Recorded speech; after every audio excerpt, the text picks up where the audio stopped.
답을 다 정해놓고 회의실에 들어갔다가 직원들에게 크게 한 방 먹은 이야기. 오늘 그 이야기를 들려드리겠습니다. 안녕하세요. 조직 소통의 햇살을 비추는 써니컴즈 써니 이지선입니다. 제가 팀장으로 처음 발령을 받은 부서는 고객 운영팀이었어요. 여러 나라, 여러 지역에 흩어져 있던 팀을 한국으로 통합하고 이끄는 역할이었습니다. 그토록 원하던 첫 팀장이었으니 얼마나 의욕에 넘쳤겠어요. 능력을 보여주고 싶었습니다. 뭐든지 더 좋게 바꿀 거야! 보여주겠! 이렇게 마음먹었죠. 저의 첫 번째 과제는 팀의 근무 형태에 변화를 주는 것이었어요. 운영 업무를 맡은 직원들만 야간에도 주말에도 대기 근무를 하고 있었거든요. 제 눈엔 그게 그렇게 불공정해 보였습니다. 저는 팀의 변화를 완벽하게 설계했습니다. 인사부와 논의했고 보상 체계를 만들었고 운영 방식도 정리했습니다. 모든 준비를 마치고 팀원들에게 아주 논리적이고 좋은 발성으로 설명을 하고 물었습니다. 이 근무 변화에 대해 어떻게 생각하세요? 그 다음 직원들 반응이 어땠을까요? 네, 아주 실패했습니다. 근로계약서에 없는 내용인데요? 그 한마디에 마음의 상처를 깊게 잊고 회의가 끝났습니다. 지금 와서 반성을 좀 해보자면 제가 엄청 착각을 하고 있었던 것 같아요. 이 정도 근무 조건이면 할 수 있는 거 아니야? 사실 현장 경험이 없던 저는 근무 스케줄만 조정하면 된다고 단순하게 생각을 했던 거였죠. 지난 영상에서 이야기한 직원들 마음을 녹이지도 않고 새로운 근무 형태라는 변화를 막 우겨 넣은 거죠. 위기감도 변화의 필요성도 저의 머릿속에만 있었지 팀원들의 것은 아니었던 겁니다. 저는 변화가 필요한 시스템과 메시지는 설계했지만 그 변화를 받아들이는 직원들의 심리적 과정은 전혀 설계하지 못했던 거였어요. 마음의 상처로 끝난 시도였지만 근무 방식의 변화는 여전히 정리가 필요했습니다. 그래서 시간이 조금 흐른 후 직원들의 화가 조금 가라앉았다 싶을 때 한 번 더 시도했습니다. 그런데 이번엔 아무것도 정하지 않았어요. 대신 워크숍을 열었습니다.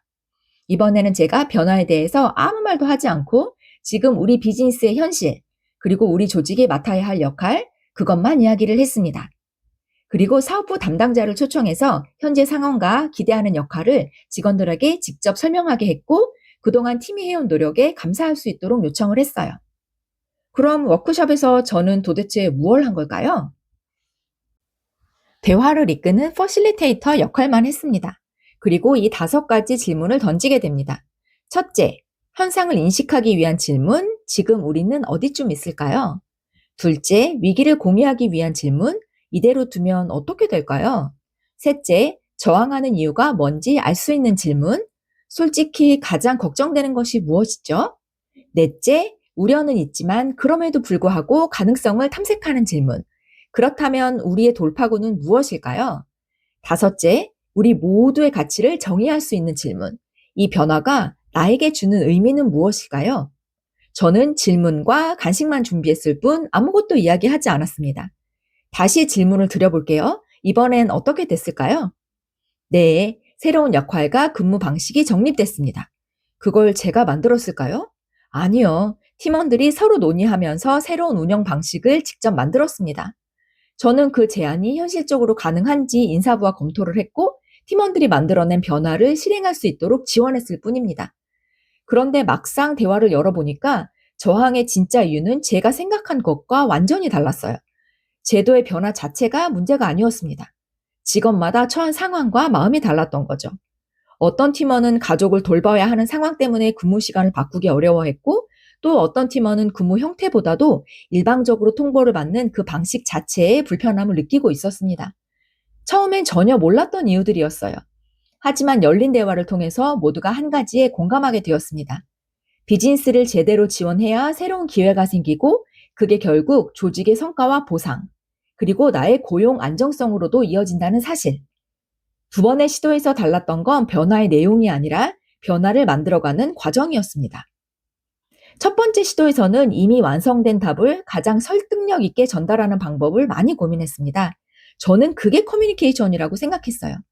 하지만 두 번째 시도에서는 사람들이 스스로 변화의 필요성을 이해할 수 있게 하고 함께 답을 만들어갈 수 있는 과정을 설계했습니다. 그것이 바로 변화 관리 커뮤니케이션입니다. 그 결과 변화를 받아들이는 것뿐만 아니라 팀이 함께 만든 것이 되었습니다. 지금 여러분의 변화관리 커뮤니케이션은 메시지만 설계하고 있는지 아니면 스스로 변화에 참여할 수 있는 과정을 설계하고 있는지 스스로 물어보시면 좋을 것 같아요. 그런데 궁금하지 않으세요? 회의만 하면 입을 다무는 얼음판에서 어떻게 직원들과 이렇게 열린 대화를 할 수 있죠? 그 비법은 다음 영상에서 공개하겠습니다. 오늘 이야기가 귀와 마음에 착 달라붙으셨다면 구독과 좋아요 부탁드릴게요. See you next time!